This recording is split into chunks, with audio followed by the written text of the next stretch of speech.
चलिए आज हम नेक्स्ट टॉपिक की तरफ हम चल रहे हैं। जैसा कि पहले लास्ट लेक्चर में हमने बात किया था, हमने कहा था कि अगले टॉपिक में हम बात करेंगे क्लासिफिकेशन ऑफ एलिमेंट के बारे में अकॉर्डिंग टू कंडक्टिविटी। जैसे कि एलिमेंट कंडक्टर, इंसुलेटर और सेमीकंडक्टर के बारे में बात करेंगे। साथ ही साथ हम इलेक्ट्रिक पोटेंशियल के बारे में बात करेंगे, इलेक्ट्रिक पोटेंशियल डिफरेंस के बारे में बात करेंगे, इलेक्ट्रिक करंट के बारे में बात करेंगे, मैकेनिज्म ऑफ इलेक्ट्रिक करंट के बारे में बात करेंगे और साथ ही साथ हम ओम्स लॉ के बारे में बात करेंगे। इतने टॉपिक को आज हम डिस्कस करेंगे, इतने टॉपिक पर हम डिस्कस करेंगे। ठीक है, तो पहले तो लेकर चल रहे हैं हम classification of element according to conductivity. ठीक, तो head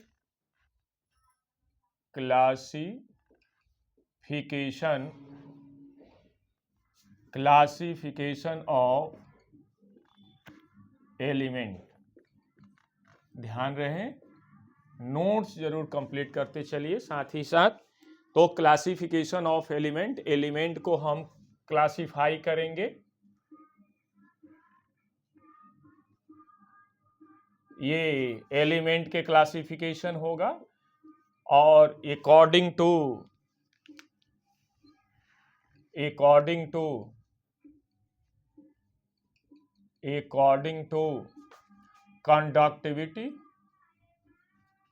conductivity with respect to electric current। Okay, तो ये जो है 3 भागों में हम इसको डिवाइड करेंगे। पहला हो जाएगा कंडक्टर, दूसरा हो जाएगा इंसुलेटर और तीसरा हो जाएगा सेमीकंडक्टर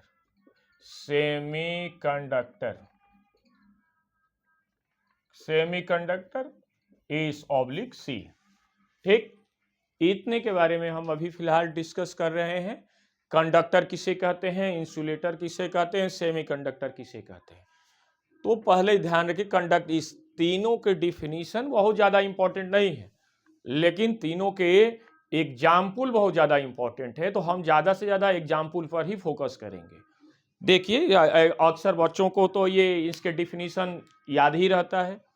कंडक्टर किसे कहते हैं, यानी those element which easily allow to Passage electric current through it is called conductor. वे एलिमेंट जो अपने अंदर से इलेक्ट्रिक करंट को आसानी से पास होने देते हैं, उन्हें हम कंडक्टर कहते हैं।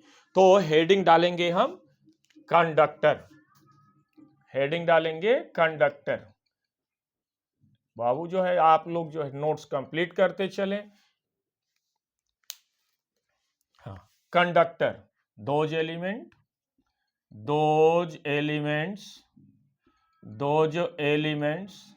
which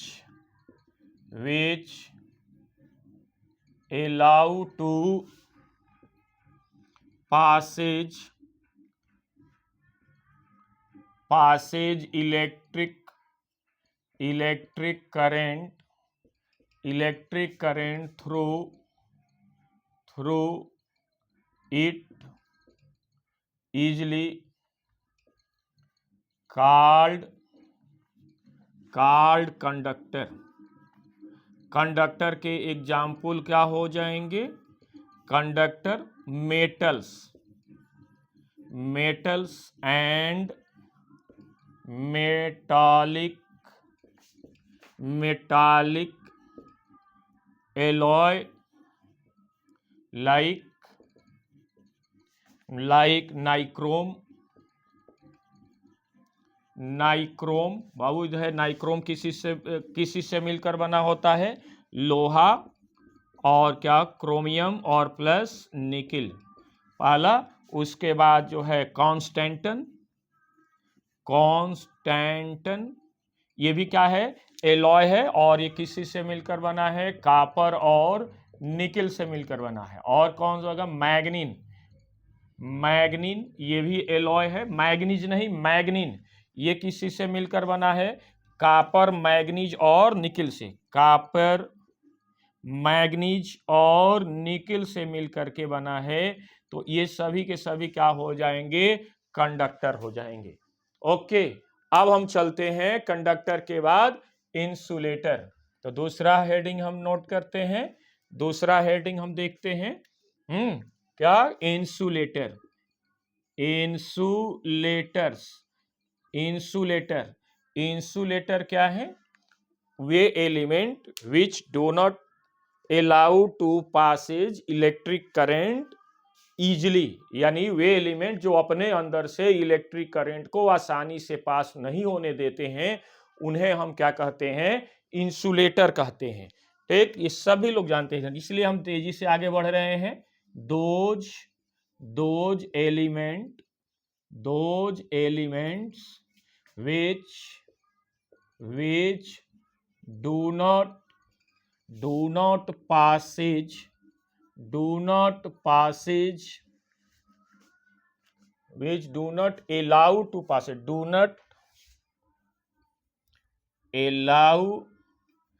not allow to passage electric current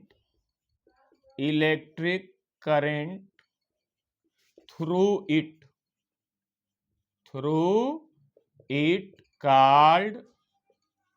called insulator।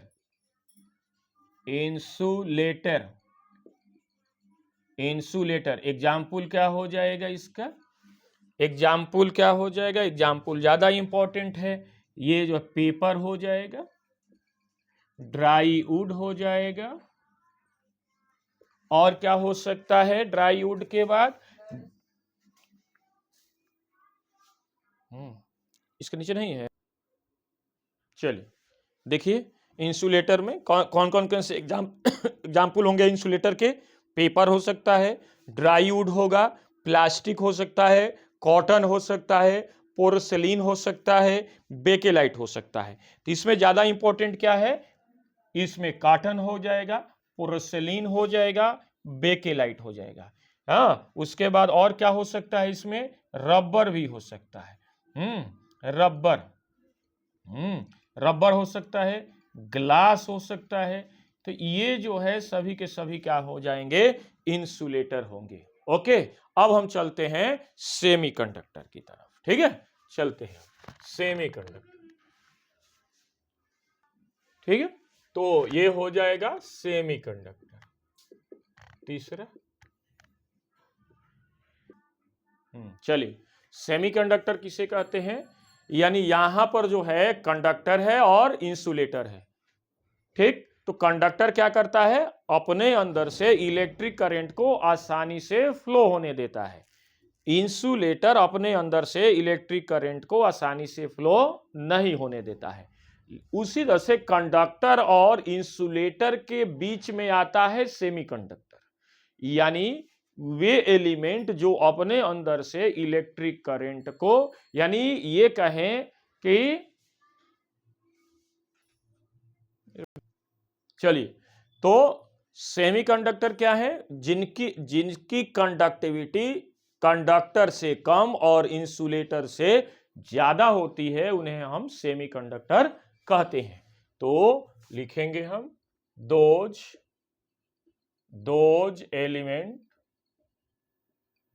Elements which conductivity in between conductor and insulator called semiconductor. Example क्या होगा? इसमें ज्यादा याद रखना नहीं है। इसमें जर्मेनियम एंड सिलिकॉन, ये दो एग्जाम्पल हमें याद रखना है। ये जर्मेनियम किस ग्रुप का है? ये जर्मेनियम और सिलिकॉन जो है 4th ग्रुप का एलिमेंट है। ठीक है, तो इस तरह से हम आगे बढ़ते हैं। जर्मेनियम कंडक्टर हो गया, इंसुलेटर हो गया और सेमीकंडक्टर हो गया। अब बात करते हैं हम इलेक्ट्रिक पोटेंशियल का। ठीक है, चलते हैं हम इलेक्ट्रिक पोटेंशियल की तरफ। इलेक्ट्रिक पोटेंशियल, इलेक्ट्रिक पोटेंशियल, दो टॉपिक है इसमें, एक है इलेक्ट्रिक पोटेंशियल और एक है इलेक्ट्रिक पोटेंशियल डिफरेंस। ये इलेक्ट्रिक पोटेंशियल इलेक्ट्रिक फील्ड के अंदर किसी एक पॉइंट की प्रॉपर्टी होती है, जबकि इलेक्ट्रिक पोटेंशियल डिफरेंस किसी भी इलेक्ट्रिक फील्ड के अंदर किन्हीं दो पॉइंट की प्रॉपर्टी होगी। इलेक्ट्रिक पोटेंशियल क्या है, यदि हम डायग्रामेटिकली देखें इसको तो देखिए, ये हमने एक चार्ज पार्टिकल ले लिया, एक चार्ज पार्टिकल ले लिया। तो हमने आपको बताया था कि कोई भी चार्ज पार्टिकल रेस्ट में रखा हुआ रहता है तो अपने चारों तरफ इलेक्ट्रिक फील्ड केवल उत्पन्न करता है। तो ये भी जो है चार्ज पार्टिकल है, रेस्ट में है, तो अपने चारों तरफ इलेक्ट्रिक फील्ड जनरेट करेगा। अब इस इलेक्ट्रिक फील्ड के अंदर हम एक पॉइंट जो है ले लेंगे, पॉइंट ए, और इसमें हम कोई इनफाइनाइट से टेस्ट चार्ज पार्टिकल लेकर आएंगे। इसको हम कहते हैं क्यू नॉट, और इसका नेचर हमेशा कैसा होता है, पॉजिटिवली इंचार्ज होता है, यानी पॉजिटिव इन नेचर होता है। अब ये टेस्ट चार्ज पार्टिकल क्यों नाम है इसका, क्योंकि ये चेक करता है कहां पर इलेक्ट्रिक फील्ड है और कहां पर इलेक्ट्रिक फील्ड नहीं है। तो यहां पर है तो इसके ऊपर इलेक्ट्रिक फोर्स नहीं लगेगा। हमने इलेक्ट्रिक फोर्स के बारे में क्यों बात किया, क्योंकि इलेक्ट्रिक फील्ड किसी भी चार्ज पार्टिकल के ऊपर इलेक्ट्रिक फोर्स लगाता है। मैग्नेटिक फील्ड मैग्नेटिक फोर्स लगाता है, ग्रेविटेशनल फील्ड ग्रेविटेशनल फोर्स लगाता है। तो यहां पर ये इलेक्ट्रिक फील्ड है, ये इलेक्ट्रिक फील्ड है, ये इलेक्ट्रिक फील्ड है। तो इलेक्ट्रिक फील्ड में जब हम टेस्ट चार्ज पार्टिकल लेकर आएंगे तो हमें इस इलेक्ट्रिक फील्ड के द्वारा जो इसके ऊपर फोर्स लगेगा उसके अगेंस्ट में हमें वर्क करना पड़ेगा। तो कहता है work done against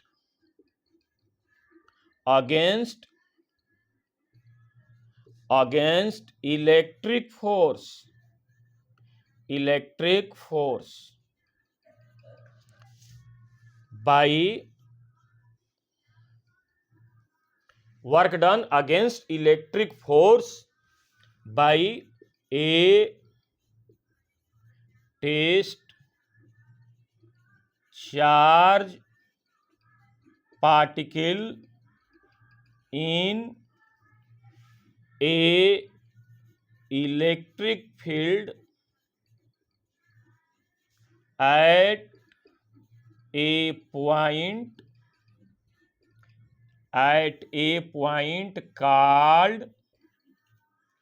called electric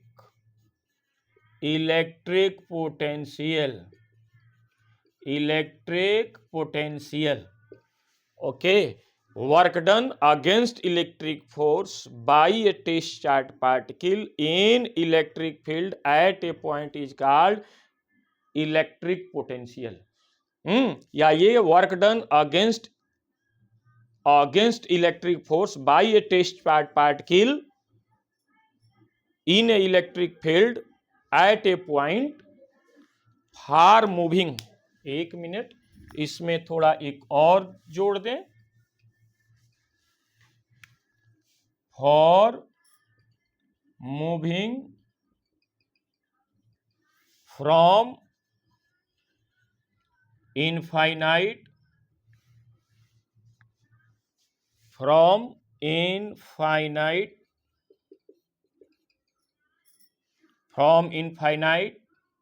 to at this point called electric potential। ठीक, work done against electric force by a test charge particle in electric field at a point for moving from infinite to that infinite at this point called electric potential. यानी infinite से electric field के अंदर किसी point तक किसी charge particle को लाने में जो वर्क करना पड़ता है वह उस पॉइंट का इलेक्ट्रिक पोटेंशियल कहलाता है। ठीक, okay.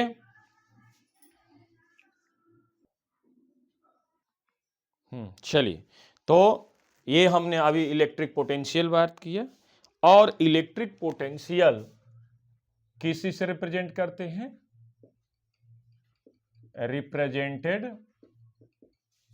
Represented by capital V। Okay, यदि if work done is W for moving Q not test charge particle, then W equal then V equal to हो जाएगा इलेक्ट्रिक पोटेंशियल W अपान हो जाएगा Q not. ये formula आपको प्राप्त हुआ। ये W क्या है? वर्क डन है। Q नॉट क्या है? टेस्ट चार्ज पार्टिकल है, जो कि पॉजिटिवली चार्ज है, यानी पॉजिटिव इन नेचर है। इसका यूनिट क्या हो जाएगा? या इलेक्ट्रिक पोटेंशियल यह वेक्टर होगा कि स्केलर होगा? तो ये क्या होगा? स्केलर फिजिकल क्वांटिटी होगा। यूनिट क्या हो जाएगा इसका? देखिए, इसका यूनिट क्या होगा? जूल होगा। इसका यूनिट क्या हो जाएगा? कूलॉम होगा। तो लिखेंगे हम जूल पर कूलॉम, और ये किसके इक्वल हो जाएगा? वोल्ट के। ठीक, और देखिए इसको सिंप्लीफाई करें, और जूल को क्या लिख सकते हैं हम? Newton metre. कूलॉम को कूलॉम ऐसे रहने दें। ठीक, और आगे चले, न्यूटन मीटर ये हो जाएगा किलोग्राम मीटर स्क्वायर सेकंड -2, और कूलॉम को क्या लिखेंगे हम? देखें, I इक्वल टू क्या होता है? आगे पढ़ाएंगे, Q/T। Q equal to IT, तो ये एम्पियर और ये क्या हो जाएगा? सेकंड। एम्पियर और ये क्या हो जाएगा? सेकंड। तो पूरी तरह से हम लिखेंगे किलोग्राम मीटर स्क्वायर सेकंड के पावर -3, और क्या लिखेंगे? एम्पियर। ठीक, इस तरह से भी पूछा जाता है और इस तरह से भी पूछा जाता है। ठीक है। अब हम क्या बात करेंगे? Electric potential difference. ठीक है, चलिए अब हम बात करते हैं electric potential difference. Electric potential difference.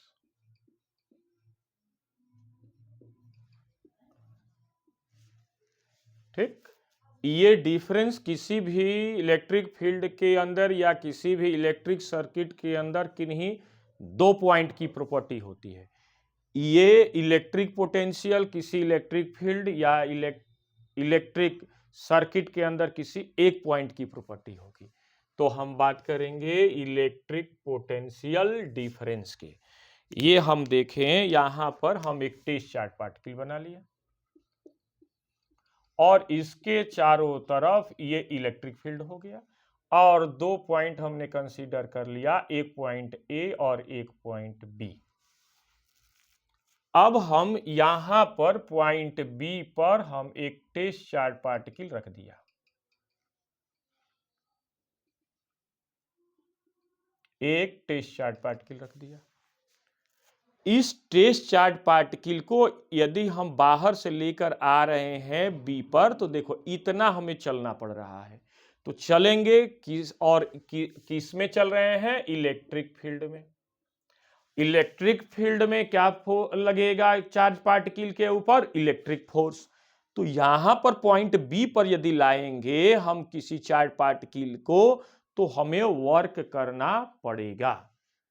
अब यहां पर यदि मान लो कि यहां पर वर्क हो गया ये W1, यहां पर लाएंगे तो मान लेंगे कि W2 हो गया। ठीक, तो ये जो होगा W1 लेस देन होगा W2 के। कारण क्योंकि ये इतनी दूरी इलेक्ट्रिक फील्ड में चलना पड़ रहा है और बी पर इतनी दूरी चल रहे हैं, तो कम दूरी चल रहे हैं तो वर्क कम करना पड़ेगा इलेक्ट्रिक फोर्स के अगेंस्ट। तो डिफिनीशन कहता है इलेक्ट्रिक पोटेंशियल डिफरेंस का कि किसी भी टेस्ट चार्ज पार्टिकल को इलेक्ट्रिक फील्ड के अंदर एक पॉइंट से दूसरे पॉइंट तक चलने में इलेक्ट्रिक फोर्स के अगेंस्ट में जो वर्क करना पड़ेगा वह इलेक्ट्रिक पोटेंशियल डिफरेंस के बराबर होगा। ठीक है, तो यहां पर work done against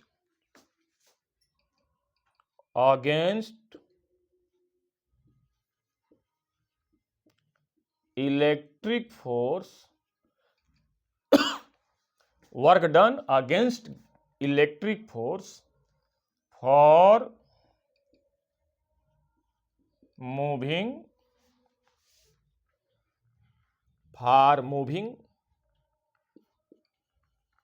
test charge particle from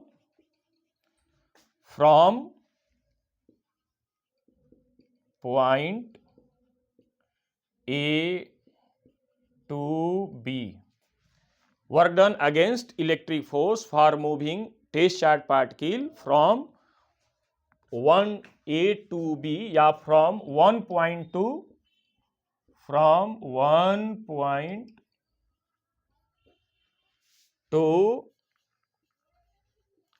another point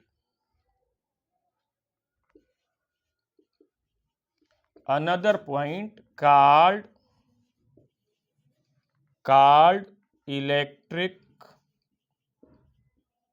potential difference. Electric potential difference.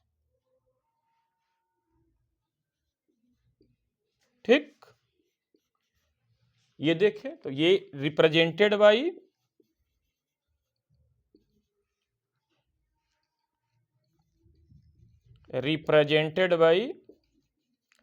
Delta V।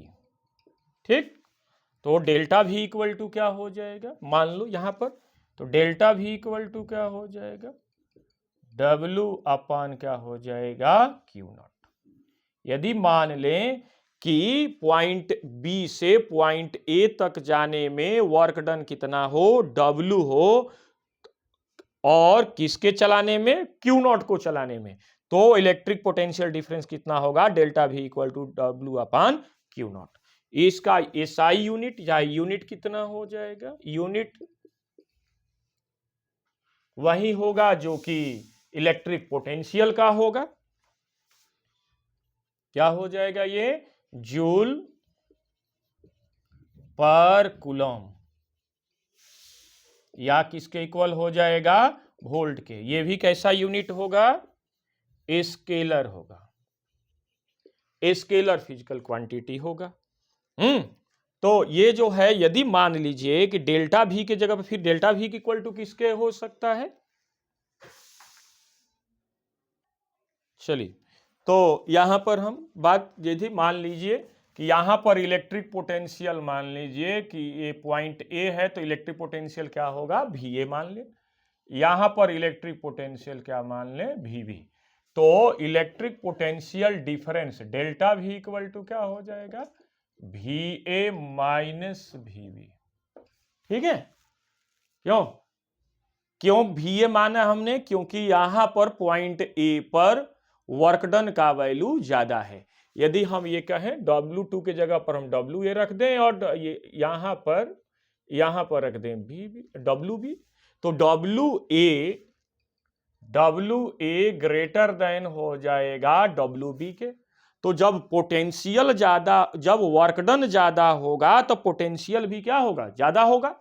ठीक, तो यहां पर जो है डेल्टा भी इक्वल टू होगा V A minus V B. तो इस फॉर्मूले में हम पुट करेंगे, ठीक है। तो W V A minus V B equal to हो जाएगा W upon Q not.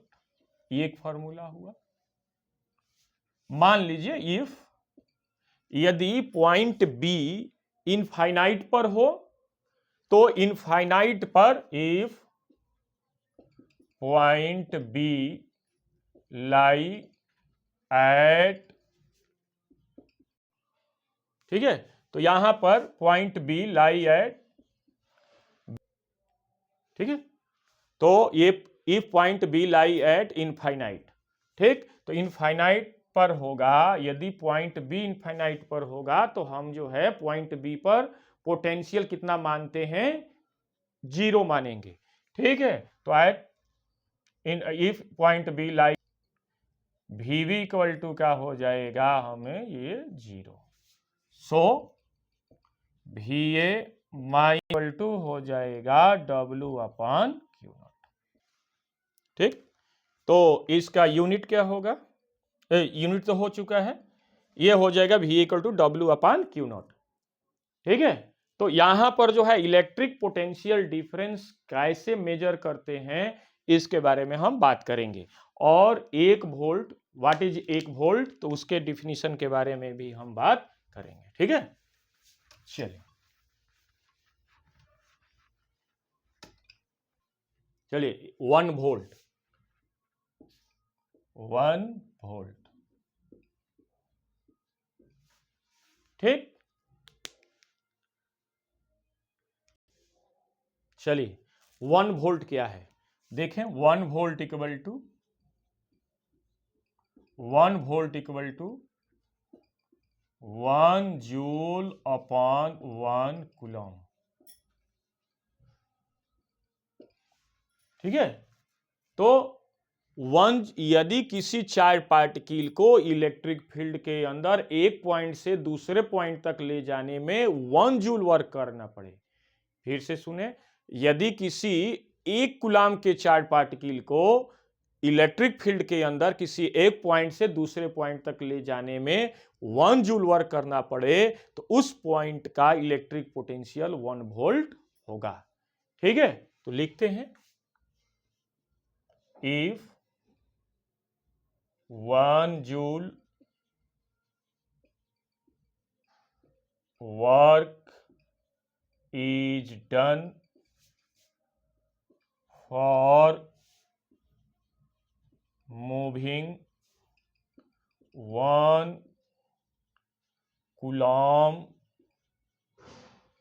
charge particle from moving 1 point to another point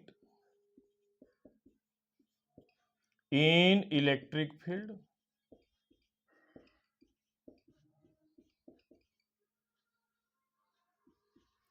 one joule work is done for moving 1 coulomb charge particle from moving 1 point to another point in electric field called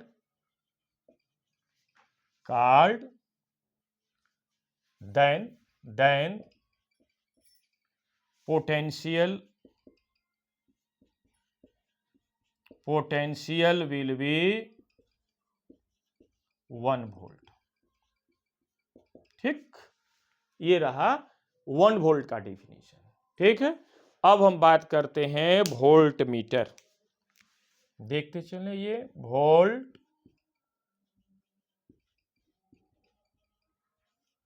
volt meter क्या है, एक ऐसा device है जो electric potential difference को major करता है। ठीक है, तो एक डिवाइस है जो कि किसी इलेक्ट्रिक फील्ड के अंदर किन्हीं 2 पॉइंट के बीच का इलेक्ट्रिक पोटेंशियल डिफरेंस मेजर करता है। ठीक है, लिखते हैं इसको, पहले तो डायग्राम बनाएंगे हम। देखिए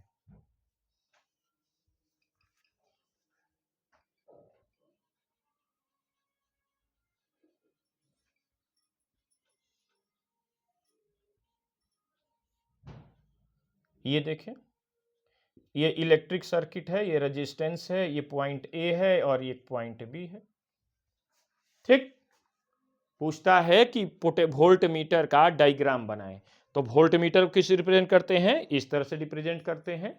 किन्हीं दो पॉइंट के बीच में इसको अक्सर क्या करते हैं, हम हमेशा किन्हीं दो पॉइंट के बीच में इलेक्ट्रिक सर्किट के अंदर जोड़ते हैं। कैसे, पैरेलल वे में जोड़ते हैं। ठीक है, तो लिखेंगे it is a device by which we measure potential difference in between 2 point in electric circuit।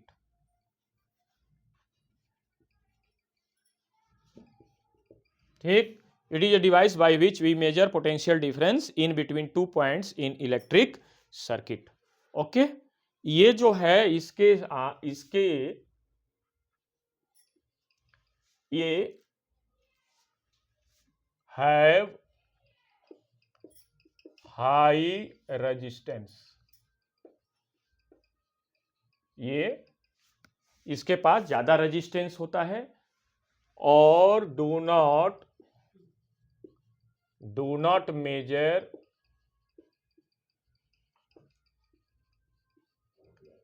Accurate potential difference.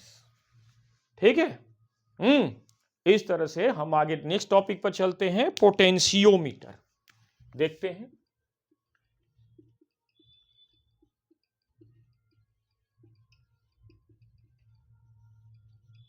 देखिए, एक बार हमने शॉर्ट वीडियो में हमने बताया था वोल्टमीटर के बारे में, पोटेंशियोमीटर के बारे में और वोल्टामीटर के बारे में। वोल्टमीटर क्या है, एक ऐसा डिवाइस है जो इलेक्ट्रिक सर्किट के अंदर किन्हीं दो पॉइंट के बीच में जोड़ा जाता है पैरेलल वे में। हमेशा किन्हीं दो पॉइंट के बीच का पोटेंशियल डिफरेंस नापता है। हाँ, एक पॉइंट और इसमें लिख देना है, always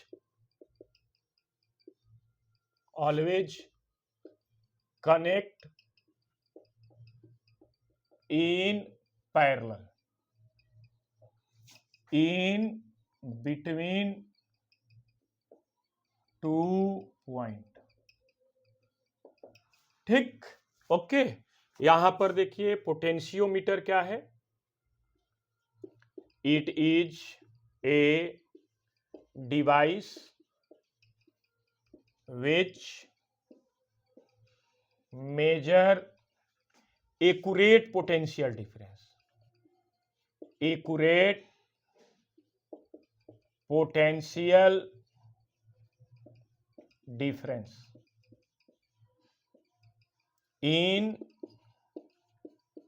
between 2 points in electric circuit. ये भी इसमें वोल्टमीटर और पोटेंशियोमीटर में क्या बेसिक डिफरेंस है, सिमिलरिटी क्या है कि दोनों के दोनों पोटेंशियल डिफरेंस मेजर करते हैं। डिसिमिलरिटी क्या है, ये एक्यूरेट पोटेंशियल डिफरेंस मेजर नहीं करते हैं, एक्यूरेट पोटेंशियल डिफरेंस मेजर नहीं करते हैं, लेकिन potentiometer accurate potential difference measure करता है। ठीक, अब आगे बढ़ते हैं हम voltameter.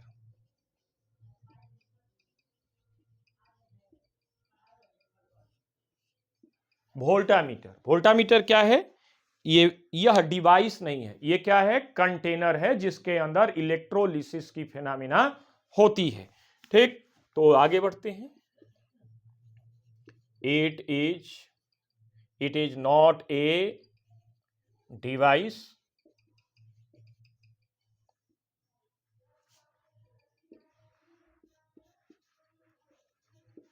It is a container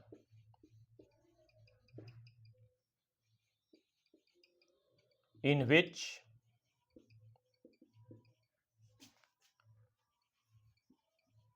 electrolysis takes place। ठीक, इलेक्ट्रोलिसिस जैसे देखें डायग्राम बना रहे हैं, ये क्या है, ये क्या है, इलेक्ट्रोड है, ये क्या है, यही वोल्टामीटर है, ये जो लिक्विड है ये क्या है, इलेक्ट्रोलाइट। ठीक, यहां तक बात चली। अब हम नेक्स्ट टॉपिक की तरफ चलते हैं, इलेक्ट्रिक करंट।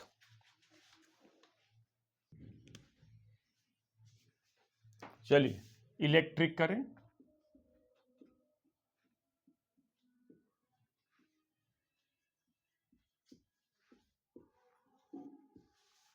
Electric current. ठीक है, इलेक्ट्रिक करंट क्या है, देखें यहां पर हम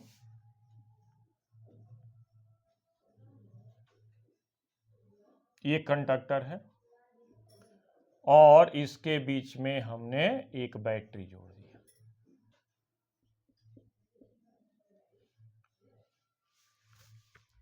यहां से चार्ज पार्टिकल फ्लो कर रहा है, या यहां से इलेक्ट्रॉन फ्लो कर रहा है।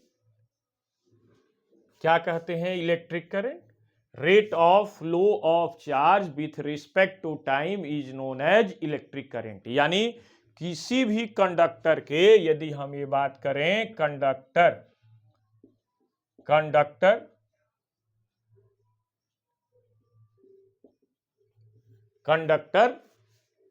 तो किसी कंडक्टर के एक सिरे से दूसरे सिरे तक चार्ज पार्टिकल के फ्लो होने से इलेक्ट्रिक करंट फ्लो होती है, इलेक्ट्रिक करंट जनरेट होती है। तो इलेक्ट्रिक करंट जनरेट किस लिए हुई, चार्ज पार्टिकल के एक सिरे से दूसरे सिरे तक जाने से। तो इस चार्ज पार्टिकल के एक सिरे से दूसरे सिरे तक जाने में कुछ समय भी लगेगा। तो electric current rate of, definition लिखेंगे, rate of flow of charge, rate of flow of charge. चलिए, तो rate of flow of charge with rate of flow of charge is called electric current.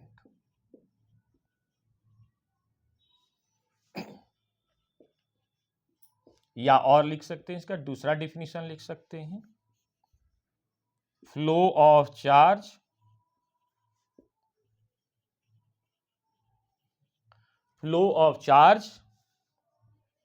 with respect to time called electric current. किसी से represent करते हैं, represented by capital I. Scalar physical quantity होता है कि vector physical quantity, scalar physical quantity होता है। यदि किसी भी कंडक्टर के एक सिरे से दूसरे सिरे तक Q coulomb charge particle T second में फ्लो हो रहा हो तो इलेक्ट्रिक करंट कितनी हो जाएगी, I equal to Q by T. तो लिखेंगे ये, if Q coulomb charge flow from one end to another end of a conductor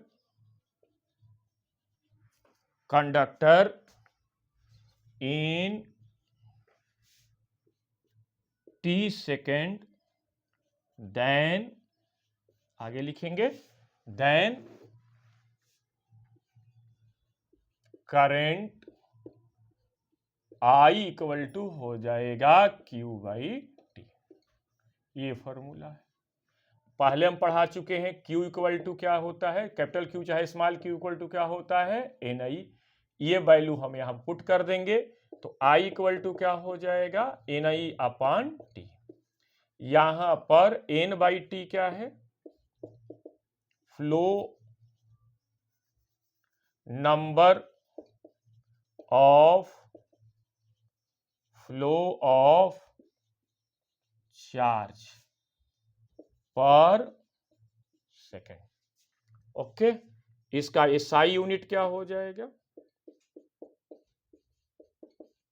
SI unit क्या होगा,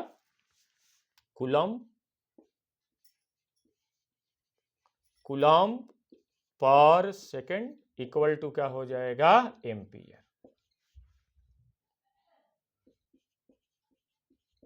ठीक, क्लियर। यह स्केलर होगा कि वेक्टर होगा, it is a scalar physical quantity. ठीक है, अब हम बात करेंगे नेक्स्ट लेक्चर में 1 एम्पियर का डिफिनीशन क्या होगा, और क्या बात करेंगे हम ओम्स लॉ के बारे में और करंट के फ्लो होने के मैकेनिज्म के बारे में। तो आज की क्लास यहीं समाप्त होती है। Okay, thank you very much.